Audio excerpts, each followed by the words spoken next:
Hello, everyone. Welcome to On the Fly, a Financial Literacy Institute podcast, where our mission is to teach the financial literacy skills that we should have learned in school.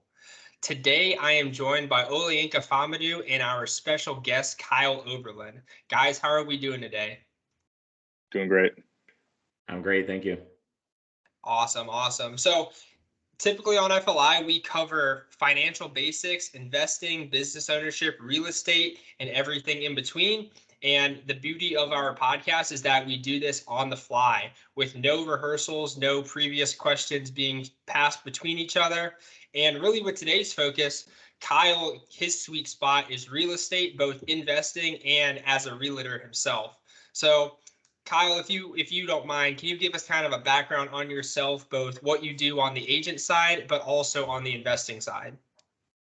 Yeah, absolutely. So I'll kind of give you just the quick background of how I even got started into it. Honestly, it was really just a timing and luck. Back in 2009, I had saved for a motorcycle actually, and got my temps, and accidentally let my temps expire. And so I had some money saved. Kind of fell out of love with the idea of getting a motorcycle, and it just happened to be during the financial crash of 2009. And so started seeing that I could actually buy houses for about the same price as I could have bought my motorcycle for. So ended up starting to look at some places, found a $20,000 deal out in Springfield Township, and pulled the trigger on it, and obviously needed a lot of work. So put a lot of sweat equity into it. Of course, I spent every dollar I had on the property. So it was just a lot of working, a lot of learning how to do stuff myself, and I guess indirectly building a lot of equity. So then when it came time to getting to the investing side, I was fortunate to have a lot of equity built into that home. And so took advantage of that. I think I was maybe about 24, opened up a home equity line of credit on it, was able to tap into, I think, maybe 50,000 or so, and started using that as 25% down payments for investment properties. And so I bought a 4 unit right away when I was 24. And then 2 years later was able to find a 3 unit in Forge Lakes that I pulled the trigger on as well.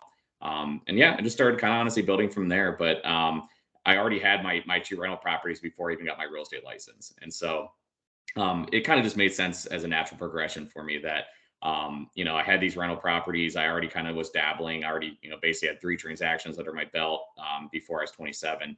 And so then I just felt it made sense, and so I got my sales license, and been kind of doing it ever since. Beautiful. Oh, Sean, you're muted. Go ahead. Awesome, Kyle. Thank you for that explanation. And I think the biggest thing that Kyle touched on there was just the fact that he did this all, before he was 25, 26, 27 years old. So he got started really early on it. And it often seems like buying a house, there's a large barrier to entry.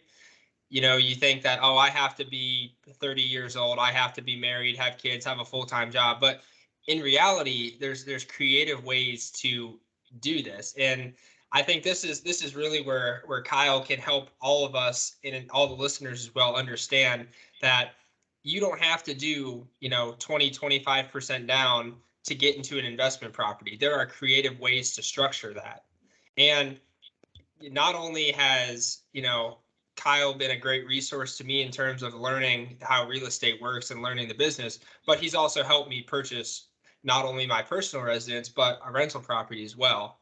So, and also he's, talked to Yinka about doing the same thing. So it's a wealth of knowledge that you can have from having a circle of people who not only are in the industry, but that have a wealth of experience. And Kyle's still a young guy. So there's a lot that we can learn from people that are our age and that have been doing it for what, Kyle, would you say it's almost 10 years at this point? Yeah, actually a little over 10 years, because I was just turning 20 when I bought that first property, and I'm 33 now. So absolutely. So amazing. I would say the first question I kind of want to kick off with, in terms of the common, if you're buying a house for yourself or even a rental property, what are the ways that you can get that financing in terms of a mortgage and loans? Yeah, so there's a variety of methods. I mean, first and foremost, having a good lender on your side is super important. And I don't like to, I guess, talk bad about big banks, but big banks are very handcuffed in what they allow you to do. And it's usually one of the situations where the left hand doesn't know what the right hand's doing.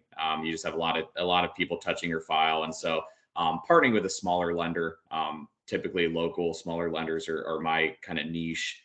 Have great recommendations if anyone ever needs one. But finding that person that's really going to digest what your financial situation is and help you understand what your options are. Because the important thing to keep in mind with lending is that they only get paid if they're closing a loan for you. So you could get unlimited free advice from a lender when it comes to your financial options of purchasing a home and for free. So but when it comes to loan products, the most popular is a conventional mortgage product.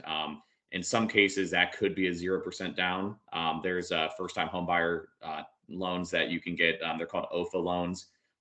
They're through the Ohio Financing something agency. I'm not sure what the acronym stands for, but it's essentially you're getting a grant for down payment money, and you're paying for it by paying a little bit of a higher interest rate. So kind of depends on your situation. So if you have not a lot to put down, you can take advantage of one of those and just pay for it over time through your interest rate increase.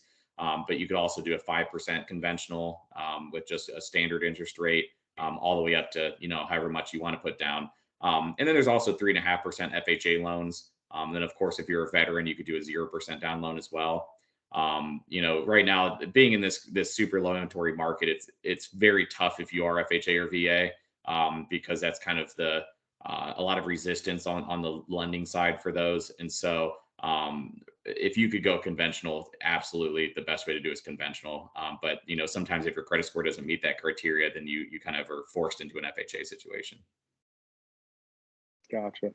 Beautiful, beautiful. Thank you for that. As beautiful, great first question.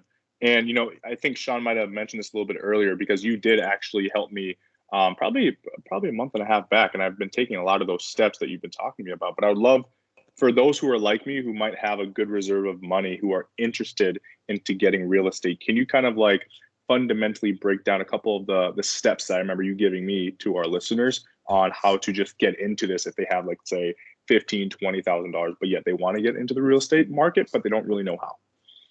Yeah, no, absolutely. So, and keep in mind that the lending stuff that I just talked about, that is like your traditional Fannie and Freddie. They call those conventional loans, or I'm sorry, they call those conforming loans. So those are conforming to the secondary market standards of Fannie and Freddie. So that bank can basically package it up, sell it, and start getting some more money to lend out to other people. So when I talked to you about a month and a half ago, I was touching a little bit on some of that non-conforming stuff. Some of the portfolio lending, some of the commercial options, and so really setting yourself a good foundation if this plans on being a long-term thing for you. There's a lot that you can do to just really start making sure that you are set for the future. One of those, you want to get an LLC. You start an LLC early. Start running some money through it. If you're doing some side work, some side hustle, whatever that you're pushing through money wise, not only you're going to have tax savings, but you're starting to build a credit portfolio for your business. And just like a credit score, length of amount of time that you've had credit is a big part of your credit portfolio. And so the faster you can start doing that and start pushing money through there, the better off you're going to be. Make sure that you keep that money separate. You need a business account, you need a business credit card, everything. You don't want to cross commerce because that could get you in trouble down the road.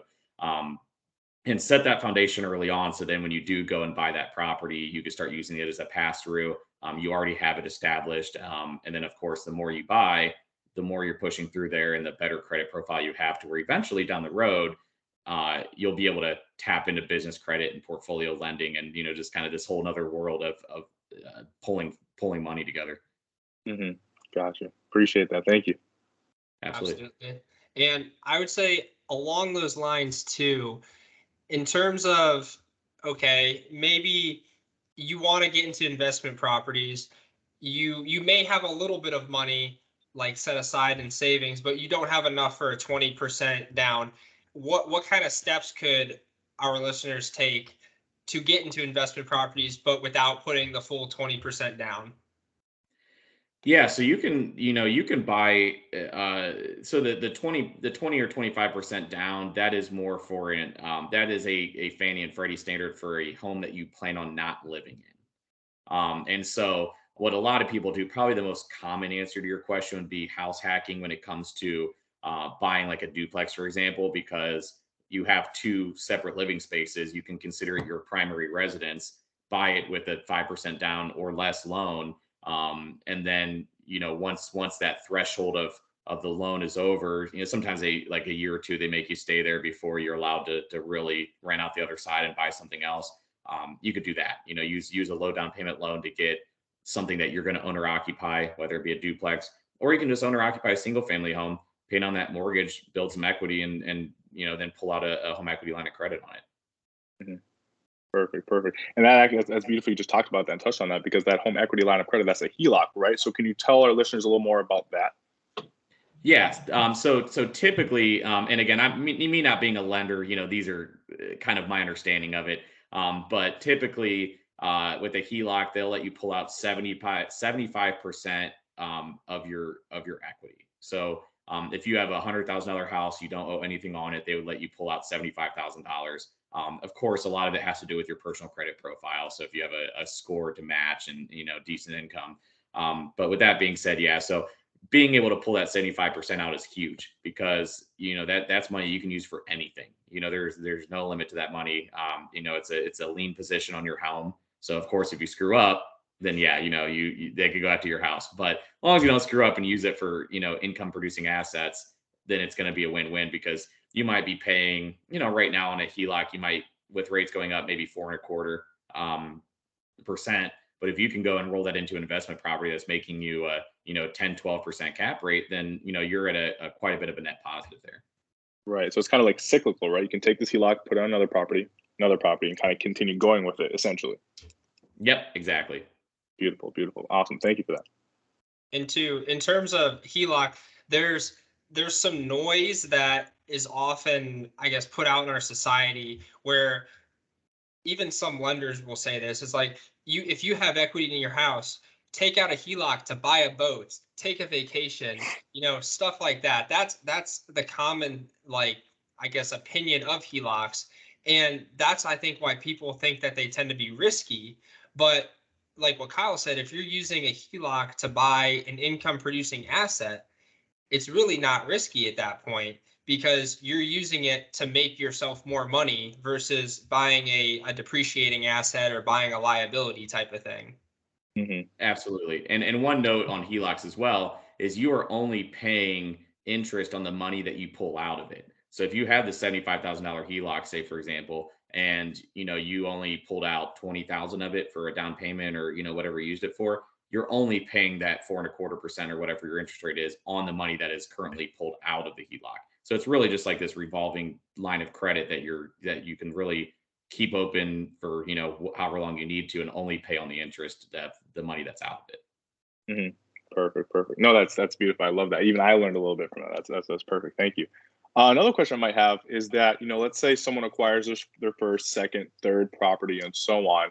How can someone, efficiently start to, or get into the rhythm of managing multiple properties at once? Yeah, so it's really for me, it's really just a systems thing. So you really want to set yourself up with good record keeping early on. Set yourself with good habits, because if you set yourself up with good habits, and you can scale as much as you want to scale appropriately. So just track everything. Whether that be through QuickBooks, through an Excel spreadsheet, it doesn't matter. You need to track everything, because everything is tax deductible. Every expense. Your home, your office suddenly becomes a home office, deduction on your taxes if you're using it to manage your properties. There's just so, because ultimately when it comes time to write Uncle Sam a check, you don't want to you want to keep that as low as you can. And so the more you track, the more you can deduct, and ultimately the less taxes you pay. Right. And I think that's probably, like, for a lot of people, even if it's their first property, that's probably what's very daunting for a lot of people, because that is a lot of tracking. But once you kind of get that system in place, it's clockwork. Exactly. You know, Okay. it seems daunting at first because you're like, why do I need to do all this? You know, I only have one property, but you got to think long term. You know, and if you build those good habits early on, then it's just going to be easy down the road. Mhm. Perfect. Thank you. And two, if you build the systems early on, then say you get to 100 units, 200 units, even more than that, and you realize it's something that you can't do yourself. When you have the systems in place and maybe you even have your processes written out, that's something that you can easily translate or transfer over to, a hired personal assistant, stuff like that, or even a Mhm. property manager that you bring on. Because Kyle, if you'd like, feel free to go into some detail about your property management company. Yeah. So my license is with Berkshire Hathaway Home Services Professional Realty, and part of what we do is property management as well. So in order to manage somebody else's properties, you either have to be a full time employee of that person, or they have to hold a real estate license. And so a lot of common misconception there. I see a lot of people that call themselves property managers, but they're really not doing it legally because they're not a full time member of that company. So um, but yeah, so I also manage other people's rental properties as well, and you know, and I think that's important to note because that really opens you up to a global investment opportunity. You know, I would say probably 80% of the properties that we manage are people that don't even live in Ohio, and that's why they hire somebody like me. Is because you know if you find an investment opportunity in another state, pull the trigger on it because you could just find a property manager that you can trust to run it for you, and you know it's still make good cash flow on it. Mhm. No, that's awesome. Yeah, again, I know we've had this conversation before. That's something I'm even interested in. Me being from Minnesota, I was very interested in looking into property in Ohio. So that's great advice. Um, Next thing I really actually want to tap into as well is, you kind of mentioned your backstory with how you kind of got into all this, but was your learning more by trial with, fire, which probably a majority of it was, but did you kind of tap into maybe mentors, or was it, your network, or even books, or, how did you kind of, get a lot of your information in terms of, what you do in real estate? Yeah, you know, I kind of pieced together a lot of it from just people around me, you know, my sphere of influence. I think having, you know, some sort of mentorship is very important. I was beneficial to have my father be a real estate investor for most of my life. So you know, and he's starting to sell off his properties now, you know, now that he's 60. But you know, my whole life I've been kind of that little helper, you know, like going and painting and, you know, doing that kind of stuff. And so you know, I always just really leaned on his advice on a lot. You know, I tried to almost use him as a devil's advocate, you know, like tell me why this is a bad decision, you know. Mhm. But also a lot of podcasts, you know, luckily growing up in this era, you know, right around that time that I was started real estate investing, that's when a lot of these podcasts were becoming popular and you could, you know, listen to your Grant Cardones and listen to people like that. And so, um, you know, I think for me, it was really just a collaboration of just pulling together bits and pieces of things that I felt people did well, and you can also learn from people's mistakes. You know, you don't have to listen to what people do well. You can also listen to what they don't do well and just change it to you know, better suit how you want to handle things. Mhm. Perfect, perfect. Thank you. And the biggest thing too, I think that you said there was that yes, it's awesome that your dad was in real estate in investing and you kind of grew up along that. But for people who didn't, still the podcast, the books, even finding mentors that have that sort of background, it kind of opens the door to anybody, no matter what their background or what their family's background is.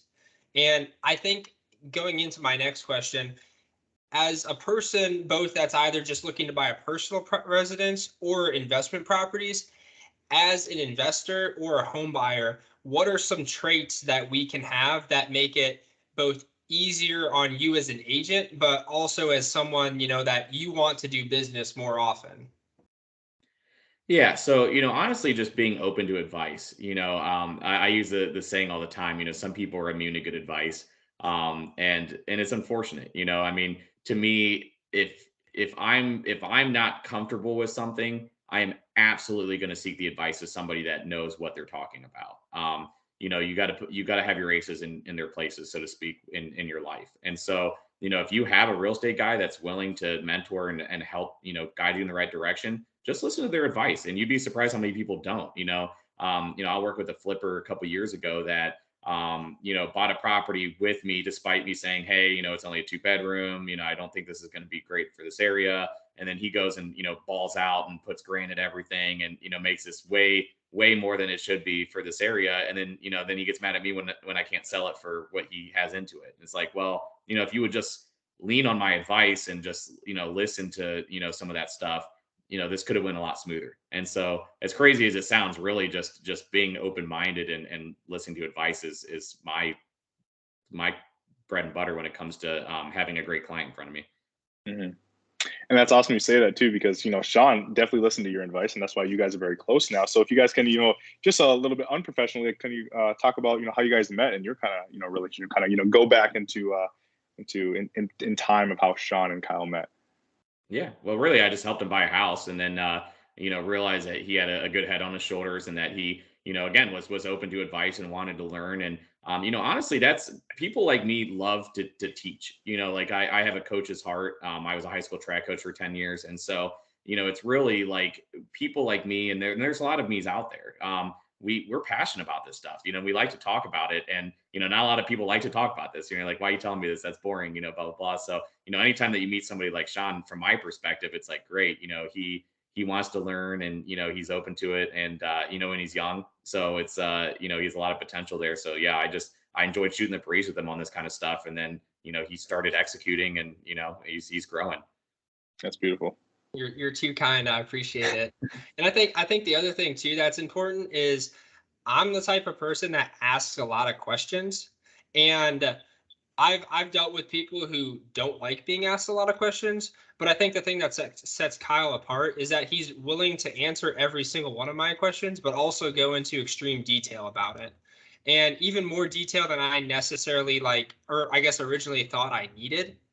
And he's I guess he's opened my eyes to different possibilities too. Like I'll bounce ideas off him, I'll ask questions, and he's always willing to take the time. And being the agent that he is and the amount of work that he does, he's very busy. And some people will think that, I guess, if the agent doesn't tell them yes every single time they ask a question or they suggest something, that the agent doesn't have their best interest in mind. But realistically, especially in something like real estate, you need someone who's willing to tell you no, just like Kyle said about the flipper he was working with. So you have to take, the no's with even more weight than the yeses. Mm-hmm. Yeah, I completely agree with that, because it's one of those things that, to me, like I could probably sell 40 more houses a year if I just told everybody yes, but to me, there's a lot more value in being a straight shooter and, having people's best interests in mind, to where you're setting them up for success long term. Because ultimately, I don't want to just sell 40 more houses this year. I want to sell 400 more houses over the course of the next couple of years, just because I put people in good positions and, build relationships and really just, just kind of thrive together, so to speak. Mm-hmm. No, that's awesome. So, another kind of unprofessional question, because I love, asking kind of questions. So who is Kyle Oberlin outside of real estate? Family man, father, brother, some of your hobbies. Can you tell our audience a little bit about yourself so they get to know you on more of a personal level? Yeah, absolutely. So, I am just honestly, I'm not a very interesting outside unprofessionally. As crazy as that sounds, I wear a lot of hats, and so it keeps me busy, because not only obviously do I do the investment hat or the sales hat, but I'm also very involved at the local realtor association. So a lot of advocacy for the industry, and just making sure that the legislators are not doing crazy things, like, trying to pass legislation that really, hurts home ownership. And so I do a lot of stuff like that. But I like to boat. I've been a Portage Lakes guy my whole life. I've had a boat for 7 years now, docked on Portage Lakes. And so do a lot of that kind of stuff. But there's a lot of times where I'm just sitting at home doing, just working and hanging out too. I'm not married, no kids. So it's really just a lot of hustle, a lot of grit. And I figured I'll just get out of the way now. So, eventually I'm not working all the time, but I do like to travel as well, and luckily in this industry, I'm blessed with the ability to travel, because you do make your own schedule. I tell people all the time, I work 7 days a week, where I'm on the clock 7 days a week, but that doesn't necessarily mean I'm working all 7 days. So I kind of pick and choose the days that I want. If I have not a lot of appointments for 3 straight days, I'll just go hop on a plane and go somewhere and, check it out. And luckily most of my work I can do remote. And if I need to cover some showings or something, I have a great team around me. Just started a team this year. So I can, usually see if they can cover for me, and they're usually pretty willing to. That's awesome. Thank you for sharing. Yeah, this man is a workaholic. Like, especially in the time that I've known Kyle, it's if I need to go see a house on a Sunday morning at 9 a.m. or a Thursday night at 8 p.m., as long as I give him the flexibility and the heads up on it, he's willing to make it work. Now, obviously, that's you don't want to do that, for the next 20 years type of thing. And that's why you're building a team around you. So in terms of the team you have around you, kind of what are the characteristics that you look for in the good team members? Yeah, and that's a great question. I would say it really depends on which position I'm hiring for. So when it came to it, hiring my administrative assistant, her name's Leslie. I really hired for my weaknesses there. Just the stuff that I don't enjoy doing, I'm not good at doing, just don't have the time to do, and so those, I kind of hired somebody that's not really like me at all. But on the sales side of it, when it came to hiring, so right now I have Leslie, who's my administrative assistant, and then I have 2 buyers agents, Laszlo and Jackson. We're a natural fit because they have that go-getter mentality like me. And I wanted to make sure people are taken care of, because ultimately, a good portion of their business is my business. And so, I don't want to spoil these relationships that I've built, if they help me out with somebody that I just don't, if I have too much on my plate at the time, I want to make sure they're taken care of just like I would be helping them. And so, then I found someone similar. And then I actually hired a full-time guy that helps with my property management stuff. His name's Matt, and he was a great fit because he is very creative in finding solutions. He's like one of those guys that will always figure out a way to make it work. And that's what I really like about Matt, because you kind of need that in property management. If you're put on the spot and you need to get a repair done or something, like he'll figure it out. Like I don't need to be hands-on with him. I just trust that it's getting done, and he's been doing a great job. Wow, sounds like an amazing team. I love that. That's beautiful. So, and I think this is a really good question, because this next one, because there's going to be listeners who probably knew nothing about real estate, but now listening to this, probably a little bit intrigued, right?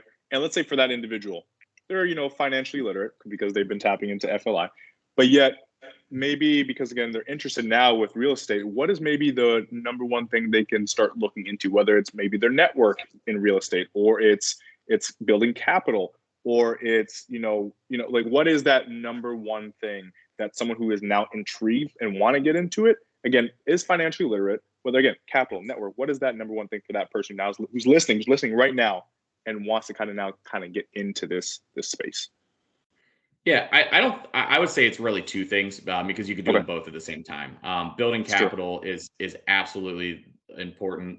It takes money to make money. And so you need, if they're already financially literate, luckily they probably have been keeping track of their credit score, and just making sure that they, are in good spice on paper. But ultimately, if you have no money, you need to have some sort of capital. And so I would say building capital kind of at the same time that you are just really building your knowledge base. Whatever that is, are you looking to flip? Are you looking for long-term investments? Are you looking to burr? What are you looking to do? And then really start diving into the path forward of expanding your knowledge base on that, whether it be joining a networking group or, partnering, like finding a mentor, or, whatever you want to do. Right. And really another question that just came off of that, which is perfect. So you mentioned a couple terms, right? Maybe if you can mention a couple more, because I know flip, I know house hack, but you mentioned burr, if I'm not mistaken. If you can kind of at a high level explain a couple of those, if not a couple more as well, whatever so our listeners and me even can kind of learn a little more about that. Yeah, absolutely. So I think that when people think real estate investing, there's probably 2 that come to mind that are probably the most common: flip and long-term investment. So a flip would simply be finding a home that is usually, sometimes you could get them off market and you get a little bit better, but really you're just finding a property that is way under its true market potential because of the condition that it's in. And so if you could find a home that has a lot of room for improvement. And, unfortunately, like there's not a lot at the lower level, because at the lower level, you're dealing with cash buyers. And so, if unless you have 100 grand in the bank of cash, you're not going to really be competitive with those lower level ones unless you're finding them off market to where you could theoretically get a loan on it and not compete with somebody with cash. Um, but there's a lot of opportunity at the higher end too. There's like a lot of those former mansions in West Akron that are 3,000 square feet, and you could pick it up for maybe 185, put some money into it and sell it for 400 or something like that. So that's really a flip. And my best advice for flipping is just pay attention to your real estate expert, whether it be me or if you already have somebody else in mind. Just make sure that you are understanding not only if the value's there, but also if, like, what room for improvement is there, because not every house needs granite. Sometimes if it's really about that positive ROI, and the best source for that is going to be your real estate agent, because ultimately they're going to be the one that sells it, and they're plugged into the market and they know the colors and the finishes and the stuff that the buyer market's looking for. So you want to make sure that you're doing the best possible job on that flip as you can. And then long-term investment, that is really just buying a house that you're going to rent out. And so best way to evaluate, in my opinion, a rental property is using what's called cap rate. And so cap rate is your net annual income divided by the purchase price. So that's how you can evaluate a rental property that is 100,000 renting for X dollars versus 500,000 renting for X dollars. It's really about the cap rate. And so if you can figure out that net annual income, again, it's net. So you got to subtract out your taxes, your insurance, any potential. I always factor in any repairs I'm going to have to make over the next 5 years to kind of even it out with the nicer properties.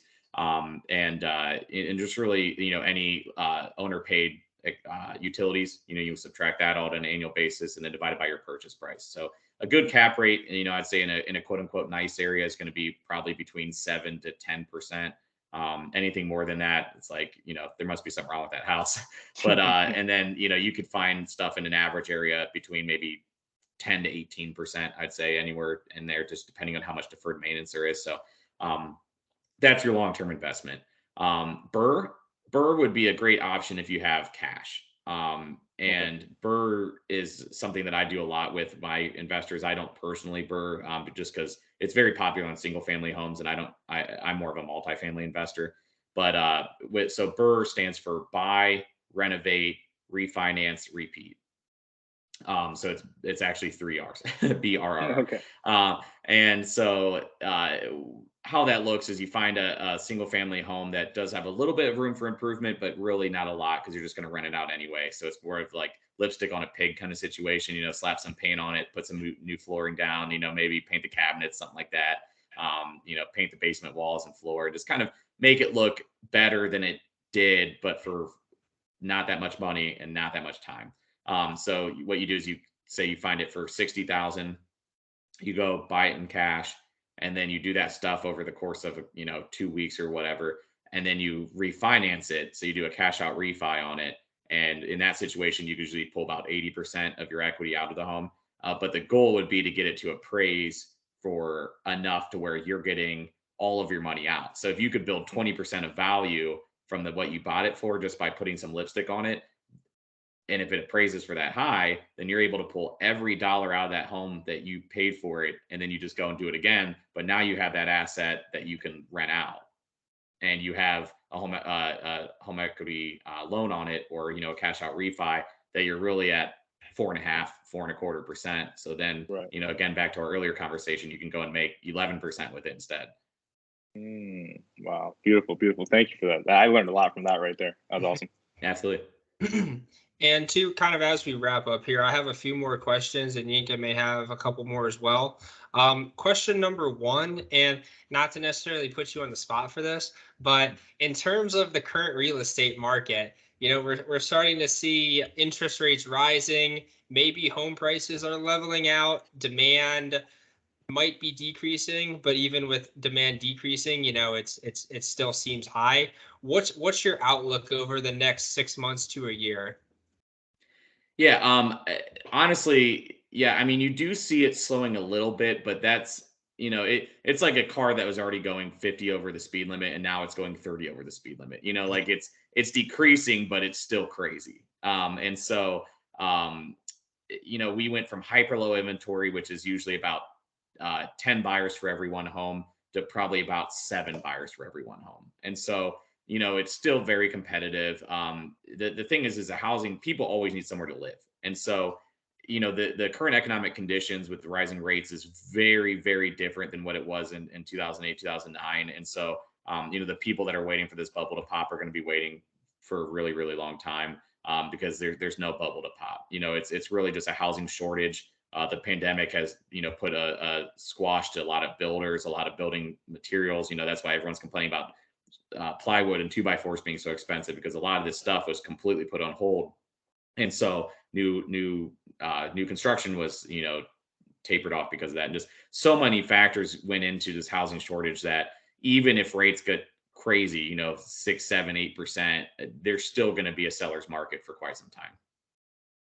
Absolutely. And two, kind of along those lines, I kind of hear that. Well, number one, people think that this is just like 2008 because they see inflation spiking, but they also see housing prices spiking. They say that housing prices spiking equals housing prices spiking around 2008. The same thing's going to happen. But what you touched on regarding the inventory and even the demand still, I think is the biggest factor that differentiates it. So you kind of have to look below the surface when evaluating whether we're going to have a huge market crash, or if it just may be like a minor blip kind of in the data trend. Absolutely. And on top of that, the lending practices. The lending practices is what really caused the financial crisis of 08 and 09. It's just, Right. it was a domino effect with super loose lending guidelines. And then they passed Dodd-Frank, which really cleaned that up. Those lending practices have not loosened up. So it's not like they're issuing subprime mortgages right now. So the people that are buying homes can still qualify to buy those homes with, Fannie and Freddie guidelines being the same as they were the last couple of years. Gotcha. Yep, exactly. And that's a very good point as well. So kind of as we wrap up here, in terms of, so Yinka actually still want my one question about your advice for people trying to get into real estate. But in terms of where you get your knowledge and your content, do you have kind of a go-to podcast or a book that's really helped you a lot? Surprisingly, no. I don't think I could point to one single source. I'm a guy that likes variety. I really go out there and I grasp at everything I could find. But ultimately, just learning from people that have been doing it, to me, is the most important thing. I'm very blessed with having a large sphere that I've built over time from networking, and just even within my brokerage. Like, luckily, being a national brokerage, I'm able to go to these events in other states and meet with people that are, kind of walking the walk and talking the talk, and just really just latch onto them and just learn as much as I can. That's awesome. All right. Very And then the last question I want to ask you, for the rest of 2022, what is one of your top goals, whether it be personal, for your business, or for your real estate investing? Yeah, I'd say I'd like to finish off the year, probably getting maybe 6 to 8 more units under my control, on the ownership side, and then kind of grow the portfolio of properties that we manage. Now that I have Matt in place, and I can scale pretty significantly there, and then really just kind of finish rounding off my team. I'm in a good place to where we're growing, but ultimately there's still business to be had. So I would like to. I went to a mastermind last week with people that sell 500, 700 houses a year. And I left there as motivated as ever, so I want to go and get to the point where, I can be in that conversation with them. Absolutely. Beautiful. That's awesome. And based on how I know you and your drive and motivation, I feel like that's something that you're going to absolutely crush. I appreciate that.